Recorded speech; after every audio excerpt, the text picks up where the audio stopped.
Ay, nasundan nila tayo. Alam ko, Bobet. Kaya magtago ka na lang. At ako na ang haharap sa kanila. Pumasok ka na sa drum na yan. Pero marami sila, Tay. Tumakas na lang po tayo. Hindi tayo makakatakas. Maaabutan din nila tayo. Haharapin ko na lang sila. Magtago ka na. Kahit anong mangyari, huwag kang lalabas. Humingi na lang po tayo ng tulong sa mga taga rito. Walang tutulong sa atin, Bobet. Lahat ng tao dito ay takot sa kanila. Kaya walang sino man ang makikialam. Tignan mo mga kapitbahay. Lahat sila nakasilip lang. Pero hindi sila lalabas para tumulong. Sige na, magtago ka na. Huwag nang matigas ang ulo mo. Sige po, Tay. Mag-iingat po kayo. Ang dami nila. Nasa bubungan ng iba. Sabi ka naman sa iyo. Huwag mo akong kakalabanin, Hector. Dahil ang sino mang kumakalaban sa akin, pinatatahimik ko. Isa akong pulis. Ginagawa ko lang ang aking tungkulin. May mga tao kayong pinatay. Natural lang na imbestigahan ko yun. At saka kahit anong mangyari, hindi ako sasapi sa grupo mo, kagaya ng gusto mo, Django. Ayoko maging miyembro ng kulto mo. Kung ganoon, dapat ka talagang mamatay. Hindi ang isang kagaya mo lang ang magiging sagabal sa mga plano ko dito sa Tondo. Lalaban ako hanggang kamatayan. Patayin niyo siya. Ang bibilis na lang kumilos. Hindi man lang sila tinamaan ng bala ko. Dahil hindi kami mahinang nilalag na kagaya mo. Hindi ang bala ng baril ang pipigil sa amin. Bibigyan naman kita ng mabilis na kamatayan. Anong klaseng kuko meron ka? Nagawa mong hiwain ng leg ko gamit lang ang kuko mo. Mga kampong kayo ng Diablo! Ah! May kasabihan ang mga matatanda. Kapag hindi raw ukol, hindi bubukol. Pero kapag yun ang itinakda ng kapalaran kahit anong iwas mo, tiyak na mangyayari sa iyo. Ganyan po ang nangyari sa akin, Sir Jupiter, dahil ang aswang na pumatay sa aking ama ay nakita ko na noong 10 taong gulang pa lang ako. Itago niyo na lang po ako sa pangalang Bobet. Tubong Bicol, pero napadpad sa Tondo kasama ang aking pamilya. Nangyari po ito noong ako ay 20 taong gulang pa lamang. Hindi ko na sana ito maaalala pero nang marinig ko ang mga kwento ng ating mga kababayan sa seryeng ito, ay naisip ko nang i-share din ang aking karanasan tungkol sa mga aswang na naging siga ng Tondo ng mga panahong yon. Pero maniniwala ba kayo na mayroong aswang na malakat o aswang lakat?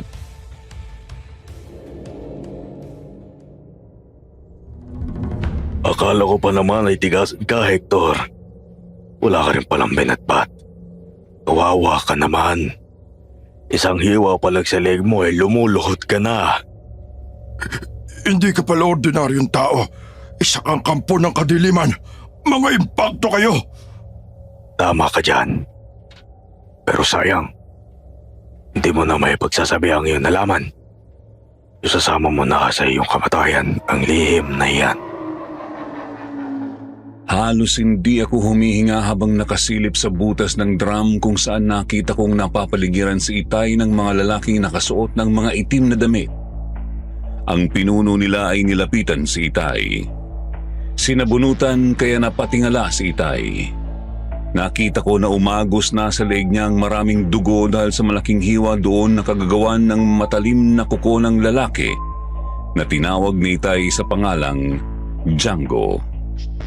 Nakita ko nang bumaon ng matatalas na kuko ng lalaki sa dibdib ni Itay. Nakuha niyo ng puso niya, kaya wala siyang buhay nang bumagsak. Itay ko. Sa lahat ng nakakarinig sa akin ngayon, sarado niyo ang mga bibig niyo, kung hindi ay babalikan namin kayo. Puputulin ko ang mga dila niyo at papatayin ko kayo lahat. Matutulad kayo lahat sa taong ito. Pinuno, walang sino man ang pwedeng kumalaban sa atin dito. Sa atin na ang buong Tondo. Iyon ang dapat mangyari. Katakutan nila ang grupo natin. Kahit ang mga pulis na kagaya nitong si Hector, kapag kinalaban ng grupo natin, dapat mamatay. Tayo na. Umalis na tayo dito. Nang makita kong tumalikod na ang mga pumatay kay Itay, kaagad akong lumabas ng drum. Dinampot ko ang baril ni Itay at kaagad ko silang pinaputukan. Dalawa sa mga ayon ang tinamaan ko pero hindi man lang nasugatan ng malubha kahit na tinamaan sa katawan ang mga yon. Hangal ka kung inaakala mong mapapatay mo kami ng ganoon lang kadali. Mga impakto kayo. Pinatay niyo ang Itay ko. Mamamatay din kayo lahat! Nag-aaksaya ka lang ng pala, binata. Sayang nakaligtas ka na sana kung hindi ka nakialam. Tapusin niyo ang angal na yan. Pambihira. Naubusan na ako ng bala. Mga kapitbahay! Tulong! Tulungan niyo ako! Walang sino man ang manglalakas loob sa taga rito na tulungan ka at kalabanin kami. Napilitan akong tumakbo para iligtas ang aking sarili. Nakita ko na nagtatalunan sa mga bubungan ng bahay ang ibang mga lalaking humahabol sa akin. Ang iba naman ay mabilis ang pagtakbo sa iskinita. Nagpatuloy ako sa pagtakbo hanggang sa makita ko ang isang nakabukas na pintuan ng bahay. Kagad akong pumasok at sinikap na hindi makagawa ng ingay. Natakasan ko ang mga humahabol sa akin. Makalipas ang mahabang oras, natiyak kong umalis na ang mga humahabol sa akin. Kaya binalikan ko si Itay. Itay! Itay ko! Mga kapitbahay! Tulungan niyo ako! Para niyo na nga matulong! Bakit wala man lang lumabas para tulungan ako? Natatakot pa rin kayo kahit wala na pumatay sa aking ama! Lahat ng taga rito takot sa grupong yon. Kaya huwag ka nang umasa pa na mayroong tutulong sa'yo. Ate Grace, mabuti at dumating ka! Halika na, Bobet. Buhati mo na yung bangkay ng iyong ama. Tutulungan kita para makaalis na tayo dito. Anong klase mga tao sila, Ate Grace? Bakit nagtatalas sa mga kuko nila? Tsaka ang bibilis nilang kumilos. Ang tanging impormasyon na alam ko lang sa kanila ay miyembro sila ng kulto na sumasamba sa Diablo. Kaya meron silang katangian na ganun. Huwag ka na mag-alala, Bobet. Mabibigyan din ng katarungan ng kamatayan ng Itay mo pagdating ng araw. Pulis ka nga pala, Ate Grace. Sana nga maiganti mo ang aking Itay. Patayin mo ang mga walang iyang yun. Oo, Bobet. Iyon ang gagawin ko. Muli kong pinagmasdan ang baril ni Itay. Isinukbit ko sa likuran ko tapos ay binuhat ko ang walang buhay niyang katawan at naglakad kami sa eskinita. Nakikita ko ang mga nakaawang na bintana sa bawat bahay na aming dinadaanan. Nakasilip sila sa amin ni Ate Grace pero isa man walang lumabas. Lahat sila ay natatakot na mapagbalingan ng galit ng grupo ni Django. Hanggang sa makalabas na kami ng eskinita, isinakay namin sa owner-type jeep si Itay at dinala sa morgue. Sige na, Bobet. Umuwi ka na muna sa inyo at ipaalam mo sa nanay mo yung nangyari sa Itay mo. Ako nang bahala dito. Sige, Ate Grace. Alis na ako. Ikaw na muna ang bahala kay Itay, ha? Sige, alalayan mo ang nanay mo. Tiyak na mabibigla siya sa mga nangyari sa Itay mo. Oo nga, Ate Grace. Hindi ko alam kung paano ko ipapaliwanag to kay Inay. Gulong-gulo ang isipan ko nang makaalis nga ako sa punerarya at nagtuloy na akong umuwi sa amin.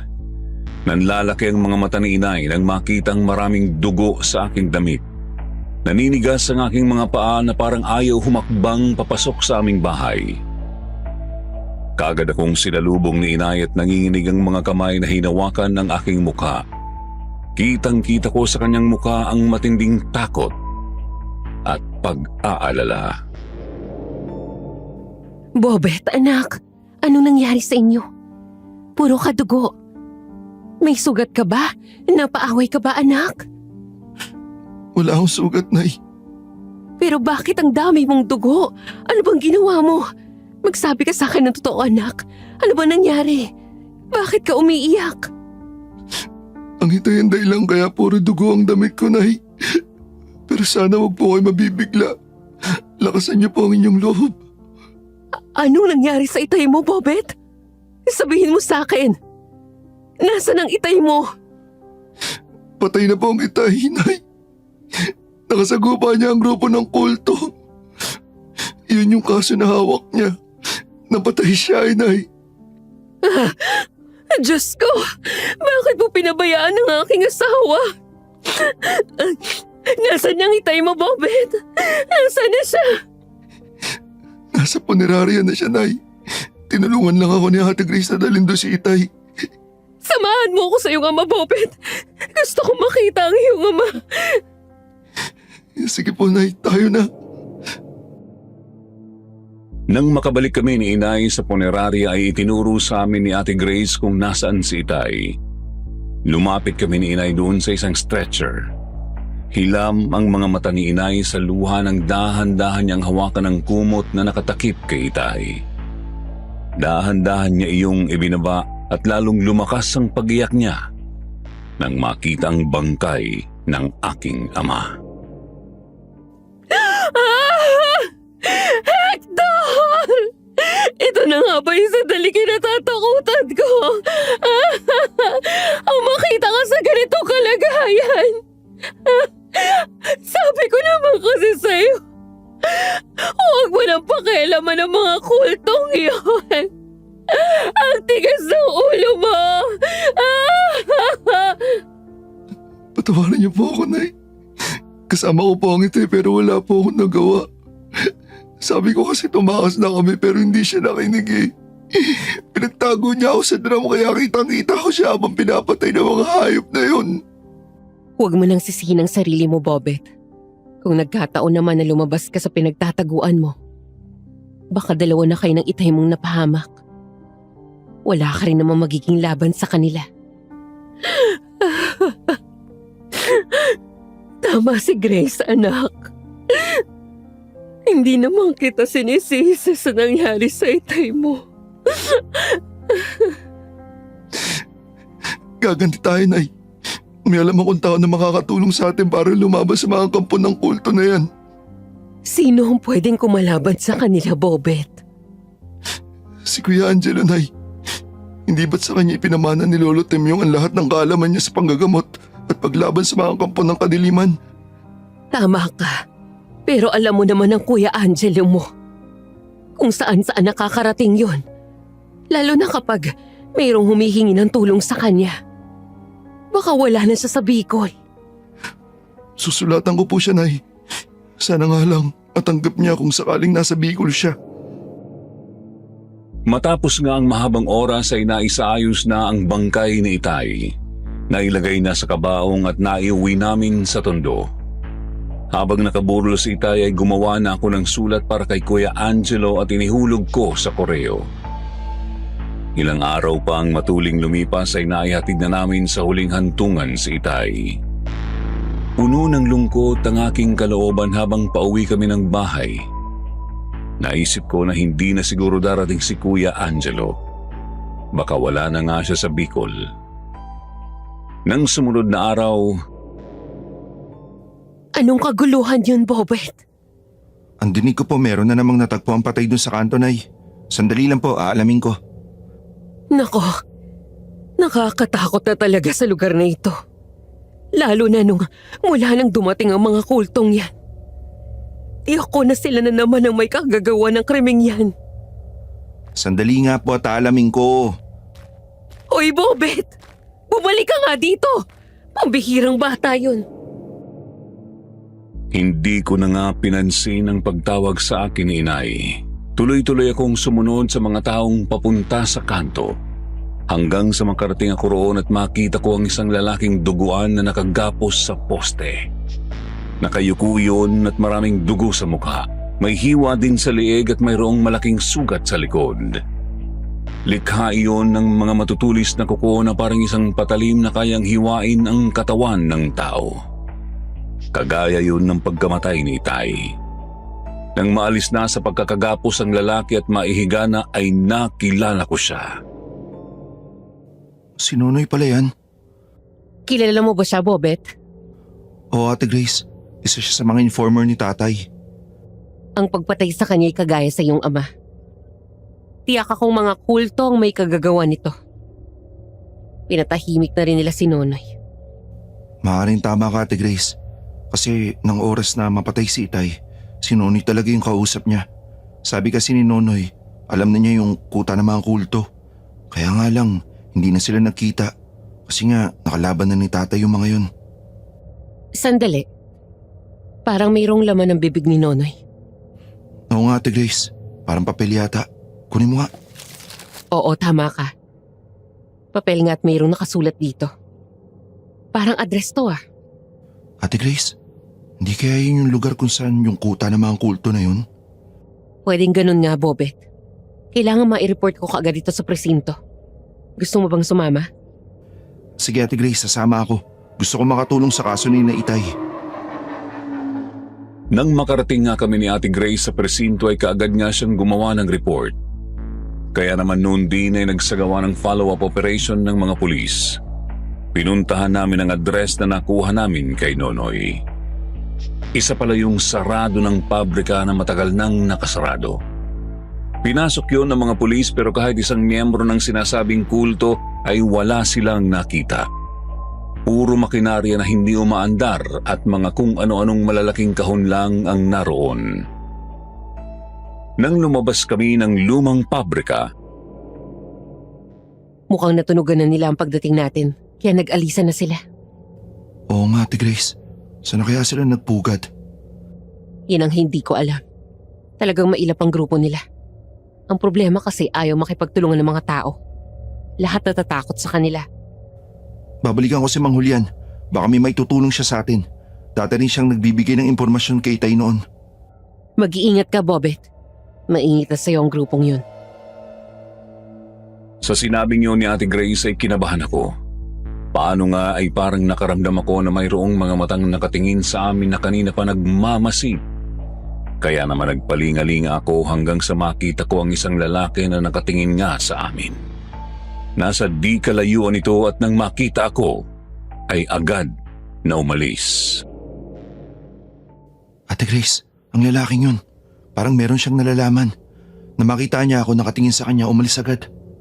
Lucas, Torres, kayo na muna ang bahala dito ha. Bobet, tayo na. Sundan natin ang lalaking yun. Sige Ate Grace, nakasunod ako sa'yo. Ayun siya, Bobet. Alam na niya na sinusundan natin siya. Doon siya sa iskinitang yung pumasok. Mag-ingat tayo. Mukhang sinadya niyang magpahabol para makarating tayo dito sa basketball court. Tama nga si Ate Grace. Nang makarating kami sa basketball court ay nagulat kami nang lumabas mula sa pinagtataguan ng dalawa pang lalaki na mahahaba ang mga balbas.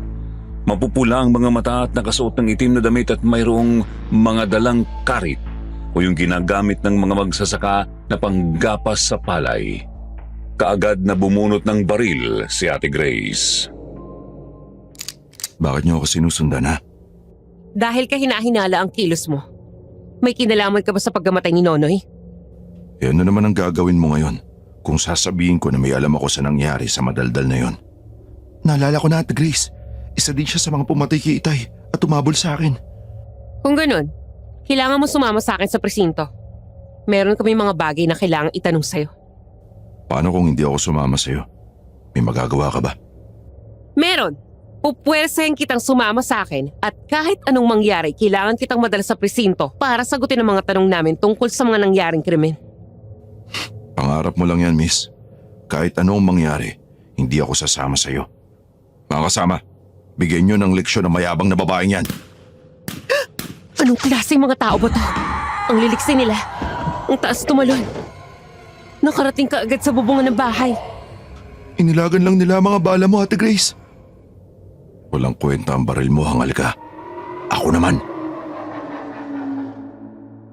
Nagulat kami ni Ate Grace nang kumilos na si Roman. Singliksi siya ng pusa na nakalapit sa amin. Nagawa niyang agawin ang baril ni Ate Grace at matapos ay sabay niya kaming itinulak. Kapwa kami tumumba ni Ate Grace. Nang muli kaming lapitan ni Roman para sana saktan ulit ay mayroong taong tumulong sa amin ni Ate Grace. Tinadyakan niya si Roman matapos na maagaw ang baril. Tumalsik sa dingding ng bahay si Roman. Hindi na kayo naya? Tatlong lalaki laban sa isang mainang babae. Mga duwag kayo. Pati ang bubungan ng bahay, ginawa niyong taguan. Panghas ka. Ang lakas ng loob mong pakialaman ang ginagawa namin dito. Alam mo ba ang ginagawa namin sa mga nagpapasikat? Ginigilitan namin ng leeg. Magagawa niyo lang iyan sa mga taong walang kakayahang lumaban sa inyo. Huwag mo akong ipare sa kanila. Mayabang ka. Mga kasama, bigyan nyo ng leksyon ng mayabang na lalaking yan. Sige, lumapit kayo. Meron din akong gustong malaman eh. Oh, lamunin mo ang asin. Yan ang ginagawa namin sa probinsya para makilala namin kung anong klase ang aming kalaban. Napaso siya sa asin, Kuya Angelo. Oo, kasi hindi naman sila ordinaryong tao. Pinagandaan ko na ito nung mabasa ko ang sulat mo. Ngayong natitiyak ko na kung anong klaseng nilalang sila, kaya di ko na sila papatawarin. Hangal ka talaga para gawin mo sa akin tauhan yan. Mga kasama, salakayin niyo ang probinsyanong yan. Oh, ano pang tinatangahan niyo dyan sa bumungan ng mga bahay? Hindi niyo ba susundin ang pinuno niya? Mumba na kayo dyan at harapin ako. Sabay na tumalon pababa sa bubungan ng dalawang lalaki na mayroong hawak na karit. Sinalakay ng mga ito si Kuya Angelo. Kahit anong bilis ng mga yon, waring nakikita ni Kuya Angelo ang mga kilos ng mga yon. Kaya naiilagan niya ang bawat pagtaga ng mga lalaki. At nang siya naman ang kumilos gamit ang isang patalimay na saksak niya ang isa sa dibdib, agaw buhay iyong bumagsak. Nang muling sumugod ang ikalawang lalaki ay sa dibdib niya rin tinira. Kaya napilitang tumakas si Roman. Kuya Angelo, mabuti at dumating ka. Oo nga eh. Sakto lang ang dating ko. Mabuti nga tatagpuan ko kayo agad. Kung hindi, baka tinatad na kayo ng mga aswang na iyon. Aswang?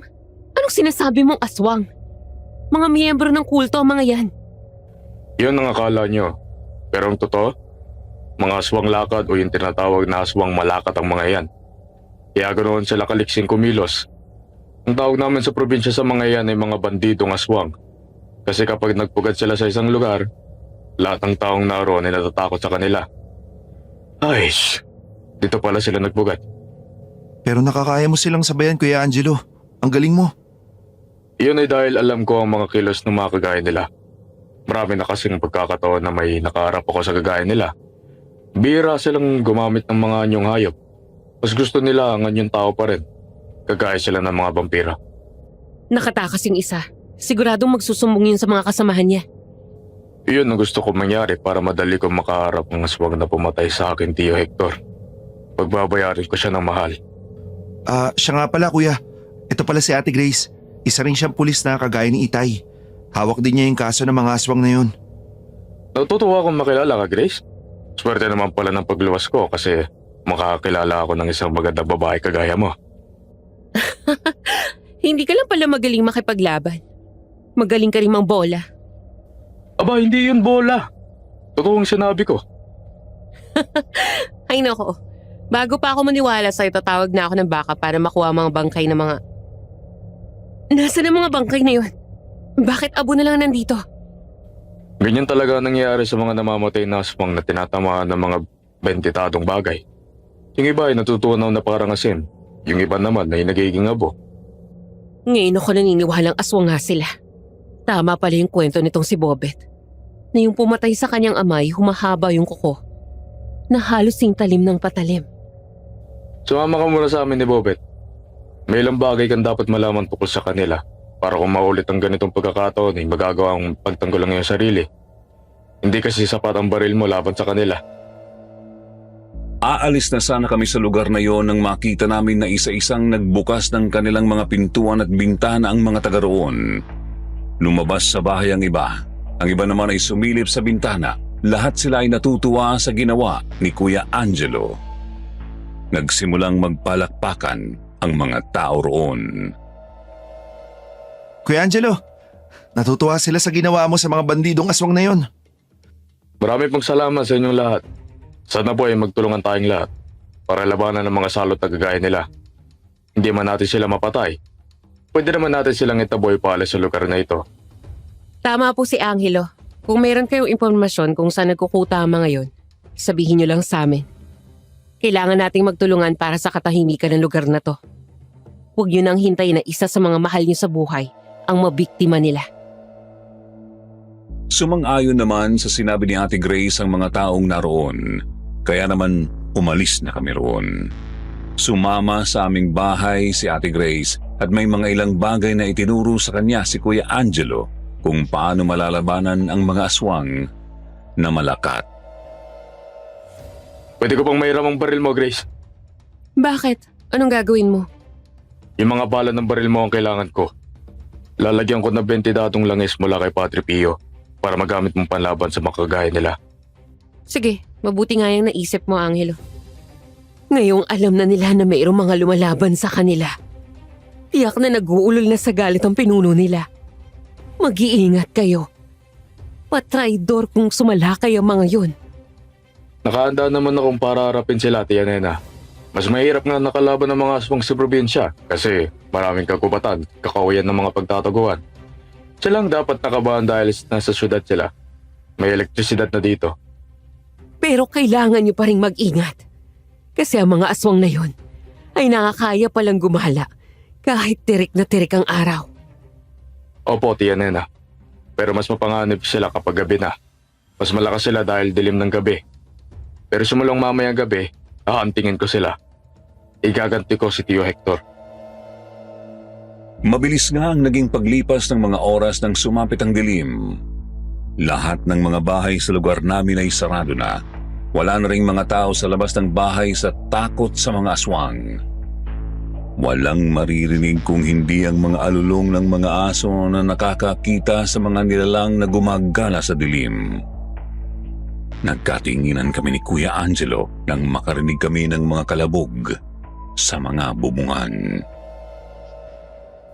Diyan na sila. Mabuti naman at sila na ang lumalapit sa akin. Nasa bubungan sila, kuya. Anong gagawin natin? Kunin mo yung wire na ginamit ko kanina. Yung mahaba. Gugulatin natin ng mga wangas na ito. Tiyak na manghihisay sila ngayon kapag gumapang na si Yero ang kuryente. Litsyong aswang kayo ngayon.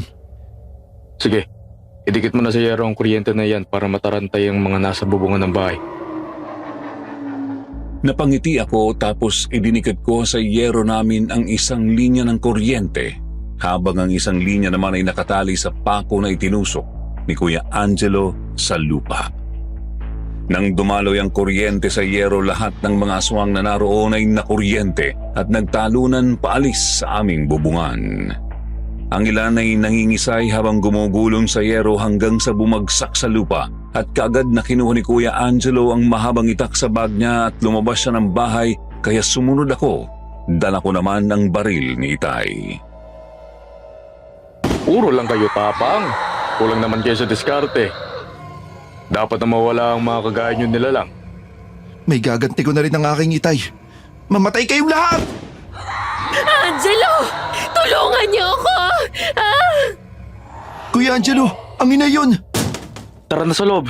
Dali! Nang pumasok na kami sa loob ng bahay ay nakita namin ang isang lalaki na papalapit kay Inay. Humaba na ang mga kukunyon. Nang makita ko ng lalaki ay ako ang hinarap.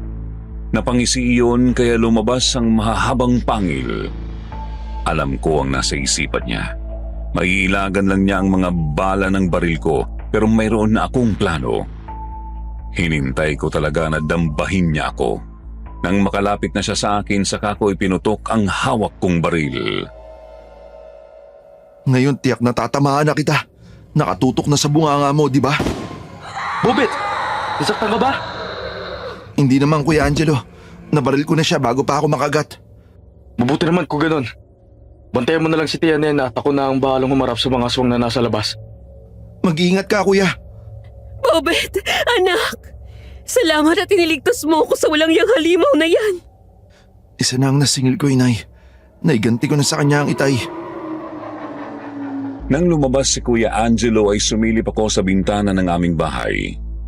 Buong tapang niyang hinarap ang dalawa pang aswang na natitira.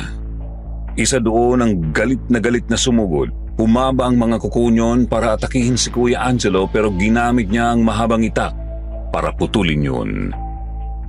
Napasigaw sa sakit ang aswang. Napaatras pero hindi na nagawa pang tumakas. Nasaksak na siya ni Kuya Angelo. Ang isa naman ay binaril ko at tinamaan sa ulo. Walang buhay iyong bumagsak.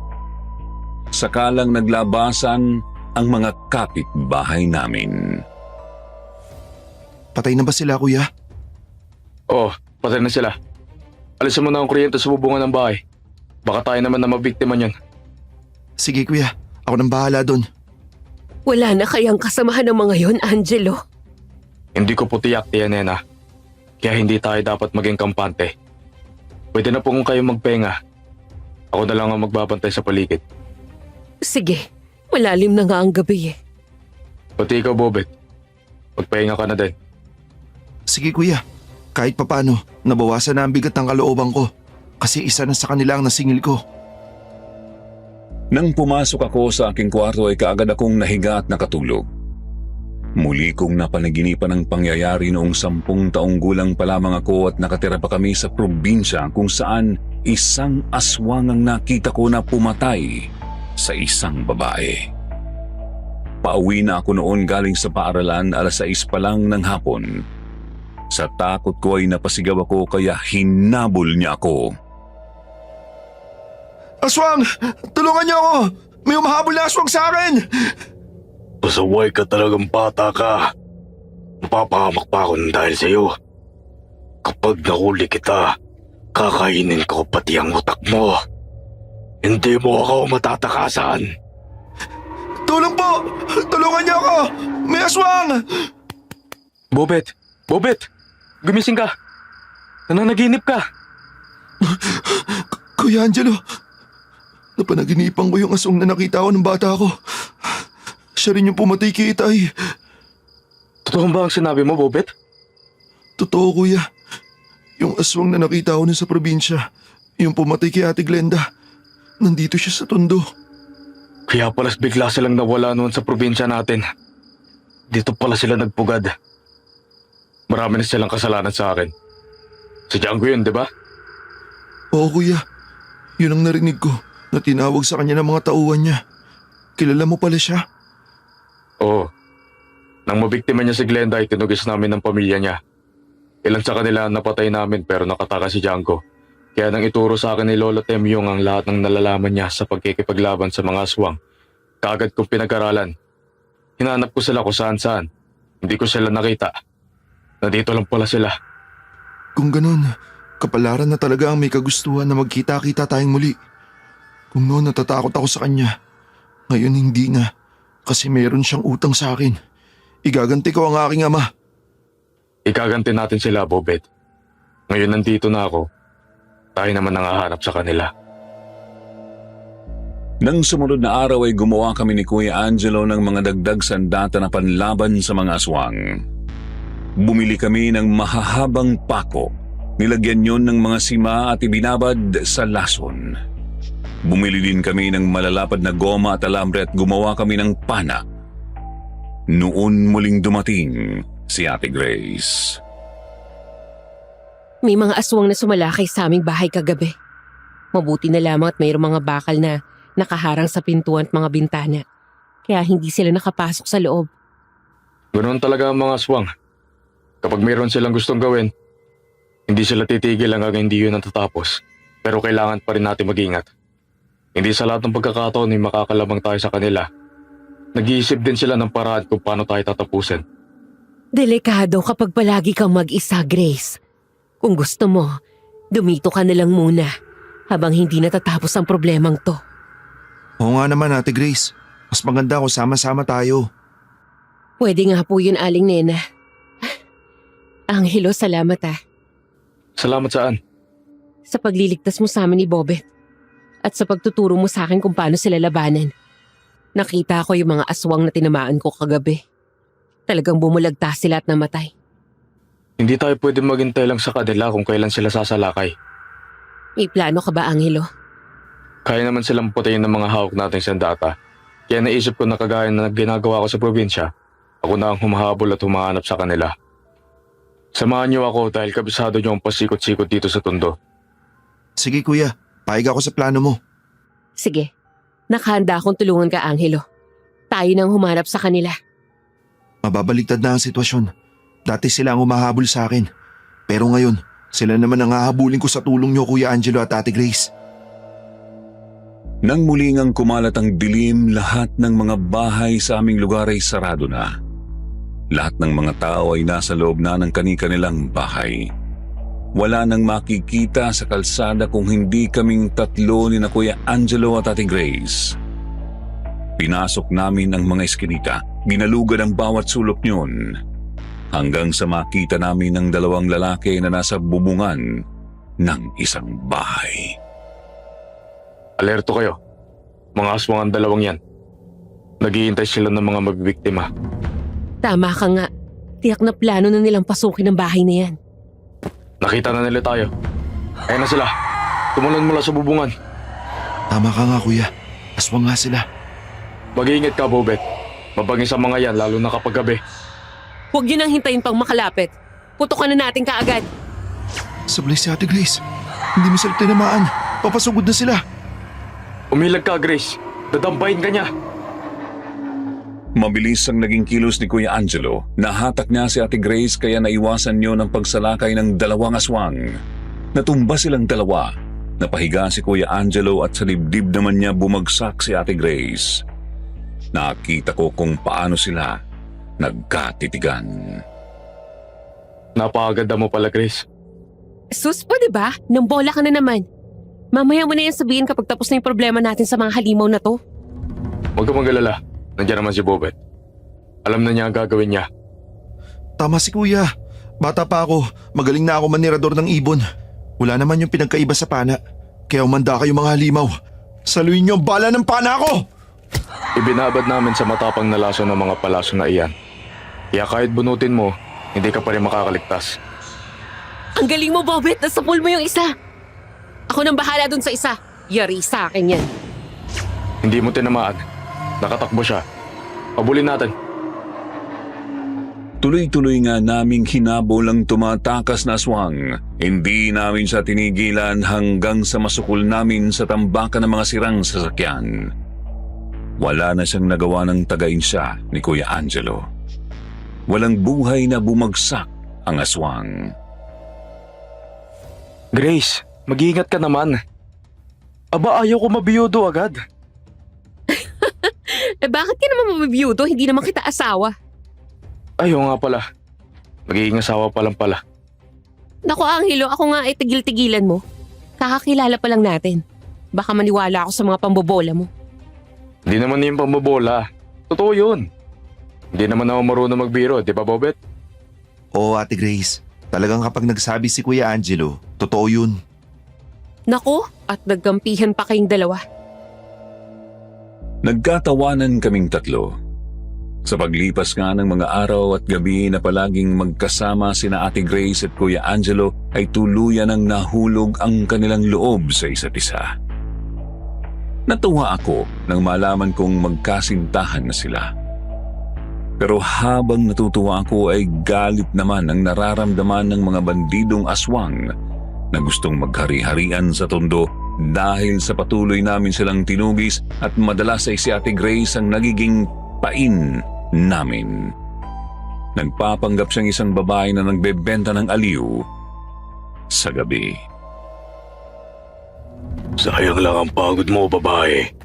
Hindi mo rin kami matakasan. Isa kang hangal kung iniisip mo na makakaligtas ka pa ngayong gabi. Kayo ang hangal! Dahil kumagat kayo sa bitag ko. Anong ibig mong sabihin? Hindi siya nag-iisa, Django. Kayo naman ang naisahan namin ngayon. Nasaan kayo? Mga kasama! Hanapin niyo sila! Kapag nahuli niyo, iharap niyo sila sa akin. Ako ang puputol sa dila ng mga yan! Bago pa makakilos ang mga tauhan ni Django ay nagliparan na ang mga pana na mayroong mga lason. 3 sa mga aswang ang tinamaan. Kaagad na bumula ang mga bibig ng mga iyon sa matapang na lason na taglay ng pana. Dahilan para magulat si Django at tumalon palayo kay Ate Grace. Nakatalon siya sa bubungan ng bahay noon kami lumabas sa madilim na sulok na aming pinagtataguan. Matagal din tayong hindi nakita, Django. Angelo? Ikaw ba yan? Aba, hindi mo pa rin ako nakakalimutan? Mabuti naman kung gano'n. At paano ko naman nakakalimutan ang taong pumatay sa ilan sa aking mga mahal sa buhay? Binibigyan ko lang ng ustisya ang pagkamatay ni Glenda. Kung saan-saan kita hinahanap. Wala ka na pala sa probinsya. Dito ka na pala naghasik ng lagim. May nawala kang mahal sa buhay. Ganoon din ako. Patas na tayo, Angelo. Bakit naman kailangan pa natin maglaban kung pwede naman tayong maging magkasangga, hindi ba? May bago ka pang atraso na dapat mong bayaran. Dito mismo sa Tondo, pinatay mo ang tiyo Hector ko. Talagang wala kang pagbabago. Kahit saan ka makarating, nasa dugo mo pa rin ang pagiging bandidong aswang. Tama si kuya. Hindi ka namin mapapatawad sa ginawa mo sa aking ama. Nasaksihan ko yun. At kung natatandaan mo pa, ako din ang nakasaksi nang patayin mo si Ate Glenda. Tama. Ikaw nga yung batang iyakan na hinahabol ko noon. Ikaw ang dahilan kung bakit nabisto ang lihim ng aking pamilya. Kaya naging mahirap ang buhay namin sa Bicol. Kaya napilitan akong umalis doon at magpalipat-lipat ang lugar dahil sa paghabol sa akin ni Angelo. Kapalaran na ang gumawa ng paraan para muli tayo magkita-kita, Django. Talagang ayaw mo akong tigilan kahit saan ako magpunta. Hindi ko inaasahan na magkikita pa tayo muli. Mabuti na lang at marami na akong naging tauhan bago dumating ang pagkakataong ito. Angelo. Pagsasabi mo dyan, may mga tauhan ka na napatay na namin? Ang karamihan sa mga palaboy, durugista, siga at mga mandurukot sa lugar na ito nakalang ang mga kaluluwa ay tauhan ko na. Nahawa na sa pagiging malakat ko. Napakasama mo talaga, Django. Wala ka talagang konsensya. Isa kang kampon ng Diablo. Ginawa ko iyon para walang sino man ang pwedeng kumalaban sa akin dito. Pero dumating ka. Sisirain mo na naman ang mga plano ko. Hindi na ako papayag. Pagod na ako tumakbo. Nakakainis na ang palaging pag-iwas sa iyo. Kaya ngayong gabi, mamamatay kayo. Nagulat kami nang mula sa mga bubungan ng bahay ay nagdatingan ang mga aswang na tauhan ni Django. Ang iba ay nagsulputan mula sa mga eskinita. Tama nga ang sinabi niya, palaboy at mga durugista ang naging mga aswang na kagaya niya dahil sa itsura ng mga yon. Kagaya ng sinabi ko sa inyo, kapag kagaya niyo ako, hindi na kayo magugutom pa. Hindi nyo na kailangan mamalimos para kumain. Nagkalat ang mga tao sa mundong ito. Magsasawa kayo sa pagkain sa kanila. Napakasama mo talaga, Django.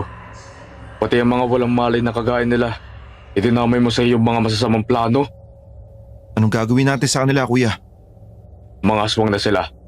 Wala tayong pagpipilian kung hindi ang labanan sila at ipagtagol ang ating sarili. Ngayon, tapos na ang paghahabol mo sa akin, Angelo. Ito na ang iyong katapusan. Tapos ka na ba sa palabas mo? Akala mo ba ikaw lang ang nag-iisip ng plano? Nakakalimutan mo yata na ikaw ang pumasok sa bitag ko. Pinapalakas mo pa ang loob mo, ha? Tapain niyo ang tatlong yan! Mga kasama, ayun na! Nagulat ang mga aswang nang bumukas ang mga bintana at pintuan ng mga bahay sa lugar na yon. Dumungaw sa mga bintana ang mga kalalakihan na may hawak na mga pana na may palaso na yari mahabang pako na may lason. Ganoon din ang mga nasa pintuan na may hawak naman na mahahabang itak na mayroon ding taglay na matapang na lason. Ang ilang kababaihan naman ay mga asin at bawang ang hawak. Isinaboy sa mga pulubing naging aswang. Hindi lang ikaw ang may plano, Django. Bago ba kayo dumating dito, nagplano na kami ng mga taga rito.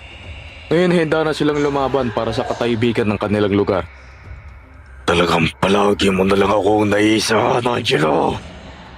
Meron pa akong sorpresa, Django. Madaya ka eh. Hindi kita maabutan dyan, kaya dapat kayong umalis din. Mga kasama, litsunin nyo na ang mga aswang sa bubungan nyo. Sabay-sabay na kumilos ang mga taong nasa loob ng bahay na nakarinig sa sigaw ni Kuya Angelo. Pinadaloy nila ang mga kuryente sa bubungang yero, kaya naman ang mga aswang na naroon na karamihan ay nakayapak ay kaagad na naramdaman ang malakas na boltahe ng kuryente. Nagkikisay ang mga yon at nagpilit na makaalis sa bubungan.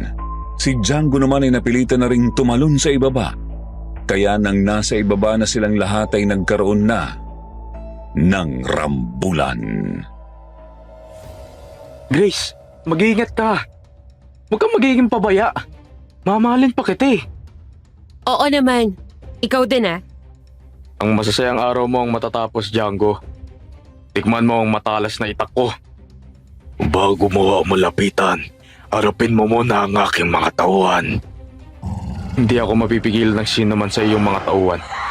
Matagal kong inintay ang pagkakataon na muli kang makita at pagbayarin sa lahat ng mga ginawa mo. Hindi na ako papayag na makatakas ka pa. Lumayo kayong lahat sa akin kung ayaw niyong mamatay. Naging madugo ang paghaharap namin ng gabing yun. Sobra ang paghahangad ni Kuya Angelo na makalapit kay Django, kaya bawat aswang na humarang sa kanya ay tinataga niya hanggang sa mamatay. Nang malapit na siya kay Django ay nawala iyon sa kanyang paningin.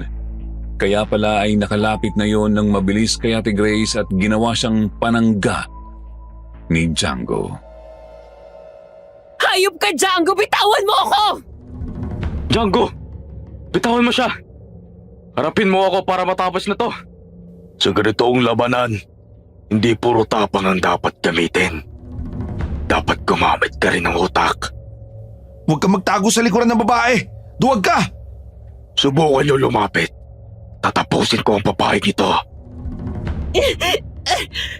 Gawin mo kung anong nararapat, Angelo! Handa ako magsakripisyo, mahuli lang ang halimaw na to! Pakawalan mo siya, Django. Huwag mong sasaktan si Grace. Uy, parang takot na takot kang mawala siya. Naalala ko na. Ganyan din ang mukha mo noong mamatay si Glenda. Django, duwag lang ang nagtatago sa likuran ng isang babae. Kumilos ka na, Angelo! Pabayaan mo na ako! Tapusin mo na yung halimaw na to! Tumigil ka. May maganda akong plano para sa iyo. Nagulat kaming lahat nang bigla ay kagatin ni Django ang balikat ni Ate Grace. Kaagad na sumirit ang dugo niyon. Ang ikalawang kagat ay sa leeg na. Walang dugo na lumabas doon. Paano nga ay hinigop lahat ni Django.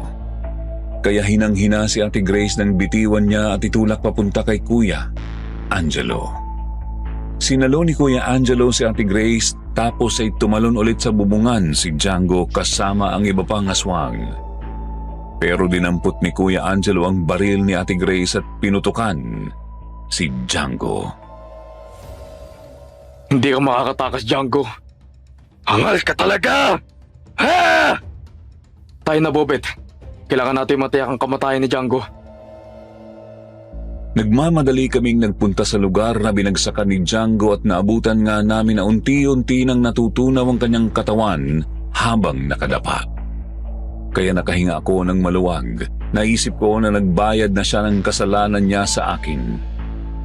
Kaya naman, binalikan namin ni Kuya Angelo si Ate Grace. Nang makita ko ang bangkay niya, muling kumirot ang dibdib ko.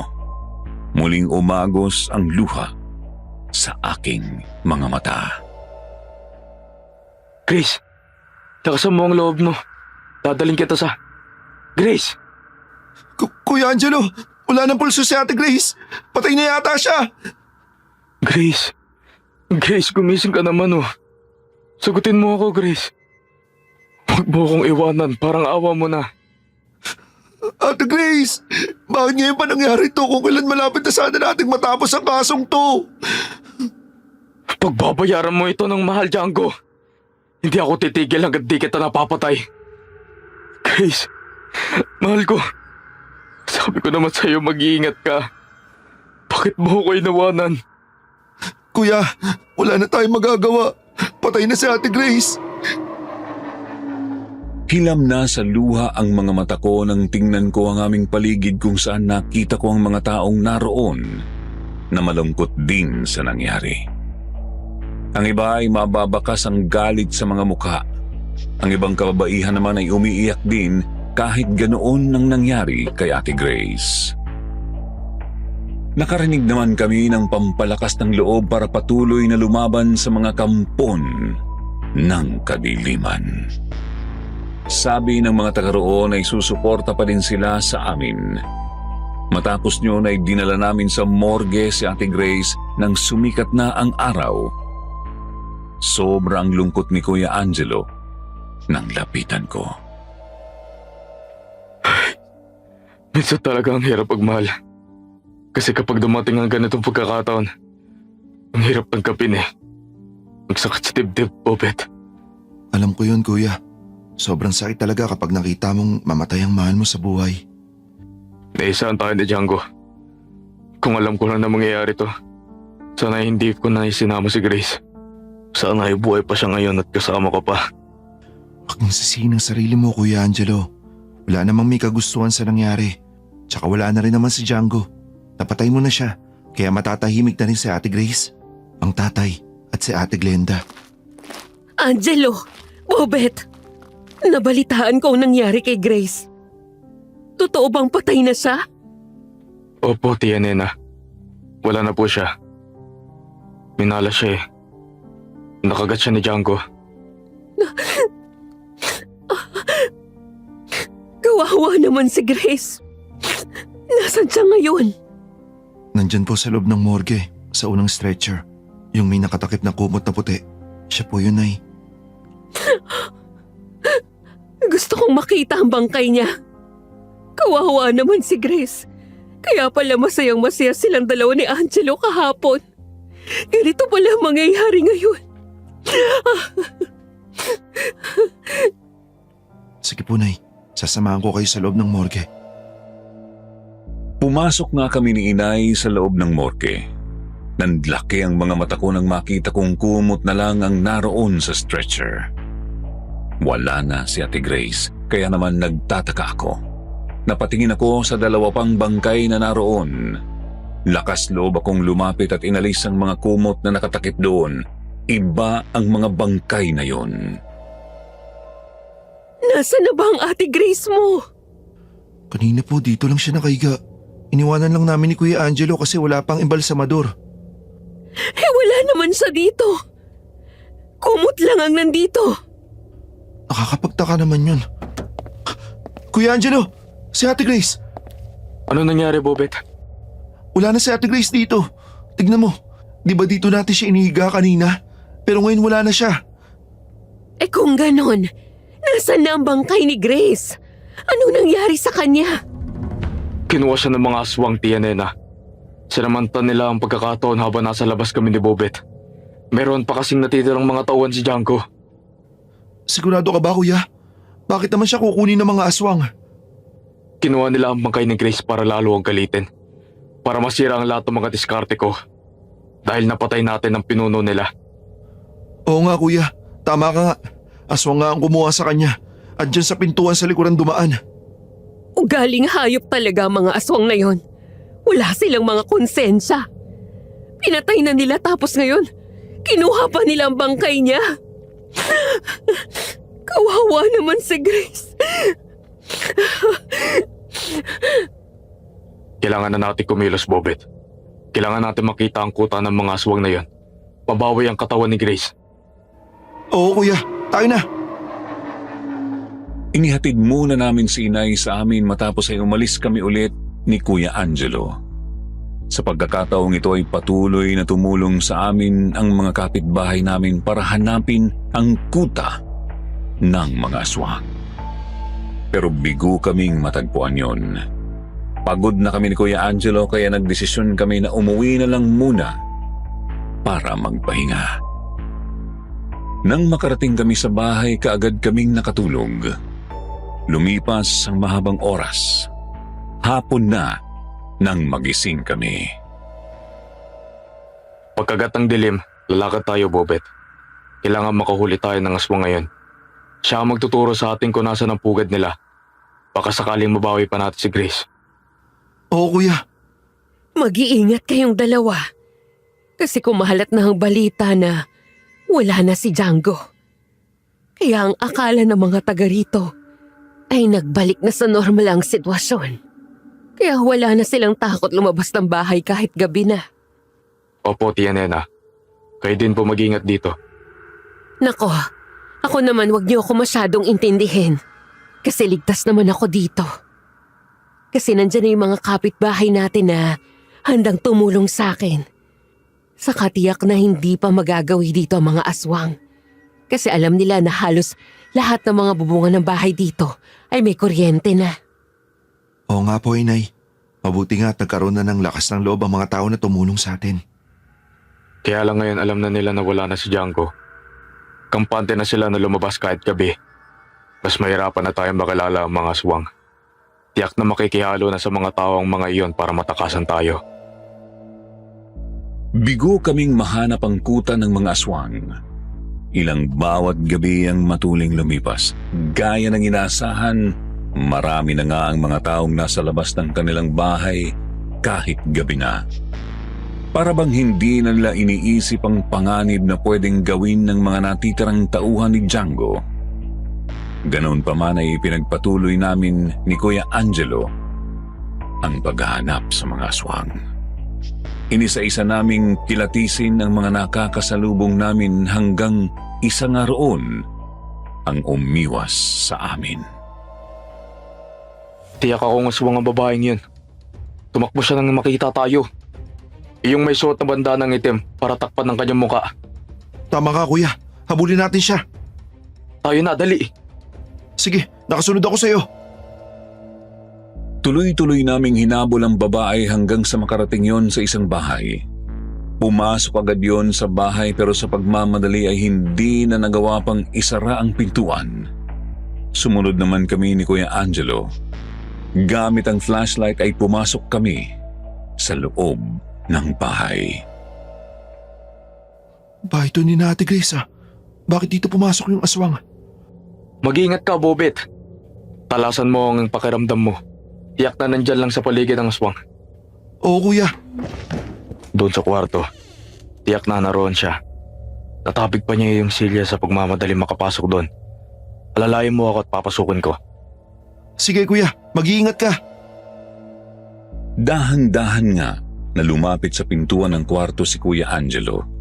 Itutulak pa lang niya ang pintuan para mabuksan sana ang kwarto ay bigla siyang sinalakay ng mga aswang. Humawak yun sa kanyang kamay at kinagat siya sa braso. Nabitiwan niya ang hawak ng itak. Hahampasin na sana niya ng hawak na flashlight ang aswang nang makilala niya yon. Grace! Grace, ikaw nga! Kuya, nakagat ka ni Ate Grace? Grace, makinig ka sa akin. Huwag kang matakot. Hindi kami ang kahaway mo. Hindi kita sasaktan. Angelo? Bobet? Kayo pala yung humahabol sa akin? Buhay ka pala, Grace. Alam mo bang halos madurog ang puso ko habang nakikita kita nakiga sa morgue? Alam mo bang halos masiraan ako ng ulo sa paghahanap ng bangkay mo? Pero ito ka, ngayon sa harapan ko. Tuliro at takot na takot ako nang magkamalay ako sa loob ng morgue. Nakita ko na puro patay yung mga kasama ko doon. Kaya nagmamadali na ako lumabas. Sa likuran ako ng morgue dumaan. Hindi ko na malaya na naroon pala kayo. Akala ko iniwan niyo na ako. Paano ka pa nabuhay Ate Grace? Kitang-kita namin ang kagating ka ni Django. Wala ka rin pulso nang daling ka namin sa morgue. Pansamantala lang na tumigil ang pagtibok ng puso ko. Nawalan ako ng pulso dahil sa kamandagdang aswang na yun na humalo sa dugo ko. Nang makaalis ako sa morgue, ay isang araw ako nanatili sa pugad ng mga aswang. Sinigurado ni Django na magiging kagaya niya ako. Ibig mong sabihin, nakita mo sa kuta nila si Django? Buhay pa pala siya. Oo, buhay pa siya. Naroon sa kanilang pugad at nagpapagaling. Pero nabaril ko siya bago siya makatalon sa bubungan. Oo, natamaan mo siya. Pero hindi mo siya napuruhan. Tinamaan siya sa balikat pero tumagos ang bala sa isa pa niyang tauhan. Yun yung nasa pool sa mukha at nahulog. Kung ganun, bangkay pala ng kanyang tauhan ang nakita natin na naging abo na Kuya Angelo. Oo, yun ang kwento sa akin ni Django. At ang plano niya ngayon ay mag-ipon ng maraming tauhan bago muling sumalakay. Galit na galit siya. Kaya Angelo, umalis ka na sa tondo. Lumayo ka na dito bago pa may mangyaring masama sa inyo. Hindi ako alis dito, Grace. Hindi ako tatakbo sa laban. Siya ang aswang na matagal ko nang hinahanap. Tsaka isa pa, nandito ka. Hindi na ako normal na tao kagaya niyo. Isa na rin akong aswang. At ang utos sa akin ay patayin ka. Magagawa mo ba yun sa akin, Grace? Sa ngayon, hindi pa. Pero kapag lumala ng pagiging aswang ko, baka maging magkalaban tayo. Kung hindi nga kita nakilala, baka mas malala pang inabot mo. Oo nga Kuya, aswang na si Ate Grace. Darating ang oras na pwede kayo magkalaban. Tama ka, Bobet, pero Ano nangyari sa'yo Kuya? nahilo ako. Ang braso ko, sobrang sakit. Kasunod niyon ay tuluyang bumagsak si Kuya Angelo. Hindi kaagad ako nakakilos paano nga'y kaharap pa si Ate Grace. Nag-aalanlangan akong lumapit. Iniisip ko na baka bigla rin akong kagatin. Nang makita niya na nag-aalangan ako, ngumiti siya.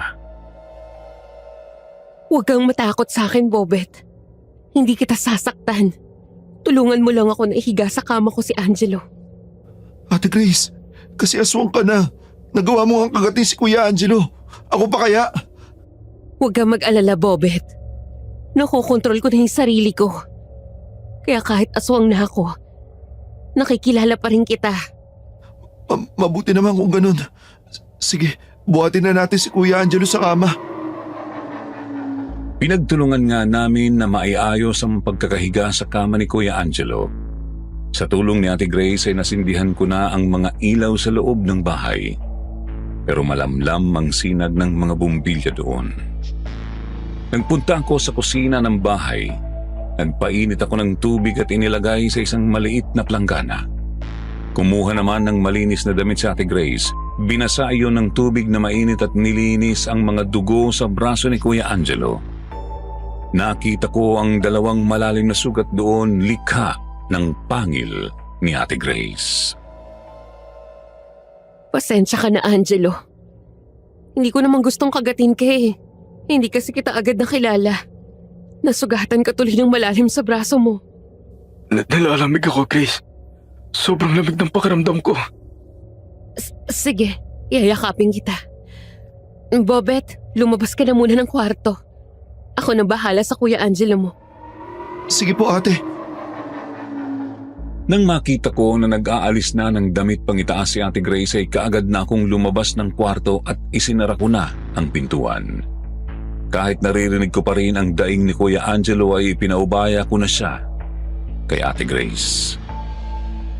Naupo ako sa gilid ng pintuan, di nagtagal ay tumahimik na si Kuya Angelo.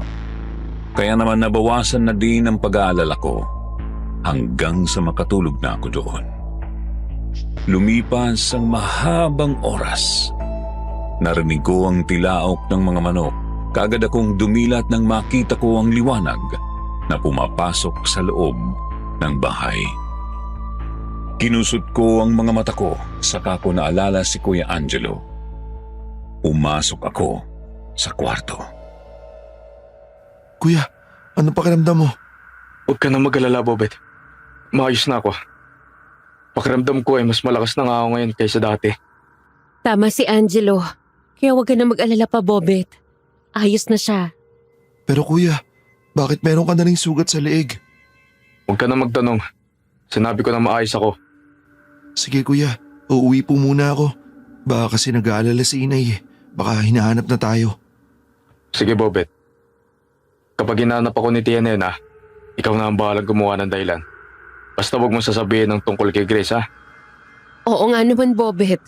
Mapagkakatiwalaan ka ba namin? Oo naman, Ate Grace. Mamayang gabi, bumalik ka dito. Ihintayin kita, ha? Lalakad tayo. Kailangan matapos na ang problemang to. Sige kuya, darating ako. Nang makalabas ako ng bahay ni Ate Grace ay nakahinga ako ng maluwag dahil sa totoo lang, takot na ako sa kanilang dalawa. Nagiba na kasi ang mga mata ni Kuya Angelo. Kulay pula na yun. At kapag nagiging seryoso siya ay nagiging parang mata ng isang tigre. Nakakatakot. Naisip ko tuloy na baka kagaya na rin siya ni Ate Grace. Tama, isa na rin siyang aswang dahil nakagat siya yun. Kaya nabuo na sa aking isip na hindi na ako babalik pa doon. Bakit ngayon ka lang? Nasaan ang Kuya Angelo mo? Meron pa po siyang ibang nilakad, Nay. Pinauna niya lang po akong umuwi kasi daw po baka nag-aalala na kayo. Abay, kagabi pa ako nag-aalala sa inyong dalawa. Naisip ko na baka ano na naman na nangyari sa inyo. Sige po, magpapahinga na po ako. Sige, ako naman ay aalis muna. Doon muna ako sa Tia Delia mo sa Caloocan. Maalis po kayo? Oo, gusto ng Tia Delia mo na doon na muna ako para makalimot ako sa mga nangyari dito. Hindi naman kita pwedeng isama kasi nandito pa ang Kuya Angelo mo. Ikaw na ang bahala sa kanya. Wala na akong nagawa pa para pigilan si inay. Gusto ko rin naman na makita siyang ligtas at masaya ulit. Nang makaalis na siya ay nagpunta na ako sa aking kwarto. Madali akong nakatulog dahil sa matinding pagod ng nakaraang gabi kaya hindi ko namalayan ang paglipas ng oras at muling pagkagat ng dilim. Napabalikwas ako nang maramdaman ko na mayroong ibang tao sa kwarto ko. Nang idilat ko ang aking mga mata, nakita ko sina Kuya Angelo at Ate Grace na naroon na. Kuya, nakatulog ako eh. Hindi ako nakabalik sa'yo. Kaya nga kami na nag-Grace ang pumunta sa iyo eh. Para hindi ka na mapagod. Ano bang gagawin natin ngayon, Kuya, Ate Grace? Iharap kita kay Django. Gusto ka raw niyang makita eh. Kuya Angelo, isa ka na rin ba sa kanila? Nang kagatin ako ni Grace sa braso at leeg, dumalo na sa akin mga ugat ang kamandag ng isang aswang malakat. Bago pa ako nakakilos ay nakita ko ang dalawang aswang pa na dumating at itinali ang aking mga kamay. Nilagyan ng damit ang aking bibig kaya hindi na ako makasigaw. Mabilis kaming nakarating sa lumang pabrika na dati ay sinalakay noon ng mga pulis pero walang nakitang aswang. Kaya pala ay mayroong basement na malawak ang pabrika na yon kung saan doon nagpupugad ang mga aswang. At doon nga ay muli kong nakaharap sina Django at ang iba pang aswang. Kagaya ng inutos mo, Pinunong Django. Nandito na sa harapan mo si Angelo. Kagaya na natin siya. At nandito na rin ang taong kinasusuklaman mo na sinasabi mong sumira ng lahat ng magaganda mong plano. Magaling ang ginawa mo, Grace. Sa tulong mo ay naging ganap na rin isang aswang malakat si Angelo. Ngayong isa na tayo nilay. Hindi na natin kailangan na maglaban. At ngayon nandito na rin si Bobet. Siya ang magiging handa natin ngayon sa gagawin natin pagdiriwang. Napakasama mo. Kampong kayo ng Diablo. Sige na, Angelo. Ako bilang pinuno ng mga aswang malakat. Inuutosan kita na ikaw na ang pumugot sa ulo ng maingay na yan. Sige, kung ngayon gusto mo, yan ang gagawin ko. Tamang-tama kasi hindi ko naman iniiwanan itong mga itak at patalim ko. Kuya Angelo, maawa ka sa akin, wag mo akong patahin! Tumahimik ka, Bobet. Inilabas ni Kuya Angelo ang mahabang itak mula sa dala niyang bag. Inilabas din niya ang patalim. Lumapit siya sa akin. Seryoso siyang tumingin. Napalunok na lang ako kasi nga hindi na ako makakapalag pa dahil hawak ako ng dalawang aswang. Nang itaas ni Kuya Angelo ang itak ay tinaga niya ang mga aswang na nakahawak sa akin. Napugot ang ulo ng mga yun bagay na ikinagulat naming lahat. Anong ginagawa mo, Angelo? Hindi ako susunod sa isang kagaya mo lang, Django. Naging magkauri nga tayo pero hindi tayo parehas ng gusto ko. Tinanggap ko lang ang katauhan nito para kay Grace. Kuya Angelo, akala ko talaga kumampi ka na sa kanila. Mamaya ka na magsaya. Tapusin na muna natin to. Bobet, ang pana at baril mo. Nandyan lahat sa bag. Maraming salamat, Ate Grace. Angal ka talaga, Angelo. Sa palagay mo ba ay matatanggap ka pa ng mga taong pinibigyan mo ng proteksyon kapag nalaman nila na isa ka na ring aswang malakat? Kung ano man ang mangyayari sa akin pagkatapos ito, wala ka nang pakialam. Ako ang magiging aswang na magbibigay ng malaking problema sa mga kagaya nyo. Hindi ko kakainin ng mga inosenteng tao. Mga kagaya nyo ang kakainin ko. Ginawa mo kaming halimaw, kaya ikaw at ang mga tauhan mo ang kakainin namin. Nagkamali ka sa plano mo. Lalo mo lang akong pinalakas, Django. Ngayon ay magagawa ko na ang lahat ng kaya niyong gawin. Kaya umanta kayong lahat. Patayin silang tatlo! Sumunod naman kay Django ang kanyang mga tauhan. Sumugod ang mga yon kina Kuya Angelo at Ate Grace pero lahat ng yon ay isa-isang bumagsak at namatay. Dahil bukod sa aswang na nga sina Kuya Angelo at Ate Grace ay mayroon pa din silang mga sandata na panlaban sa kanila. Hanggang sa masukol na nila si Django. Hindi ako susuko sa iyo, Angelo. Mamamatay ka! Ikaw ang mamamatay, halimaw ka! Ibabalik ko sa iyo yung kasamang ginawa mo sa akin. Nasa pool ng mga bala namin ni Ate Grace si Django kaya paluhod itong bumagsak sa harapan ni Kuya Angelo. Gamit ang itak ay tinaga niya ang leeg ni Django hanggang sa maputol yun. Patay na nang bumagsak si Django. Kasunod yun ay natunaw ito at naging abo. Alis na kami ni Grace, Bobet. Ikaw na ang bahala magsabi kay Tia Nena, ha? Pero itong sikreto natin, huwag mong sasabihin. Baka matakot na siya sa akin, ha? Sige kuya, ako na po ang bahala magsabi kay Inay. Marami pong salamat sa lahat ng tulong na ginawa mo sa amin. Mag-iingat kayo ni Ate Grace ha. Oo naman, Bobet. Mag-iingat kami. Simula ng gabing yun, hindi ko na sila nakita pa, Sir Jupiter. Wala na rin akong balita kung nasaan na sila. Siguro ay nandoon sila sa mga lugar kung saan mayroong mga nanliligalig na aswang. Dahil kagaya ng sinabi ni Kuya Angelo, sila ang magbibigay ng bangungot sa mga aswang na kagaya nila. At yan po ang aking karanasan na hindi ko nakakalimutan habang ako ay nabubuhay.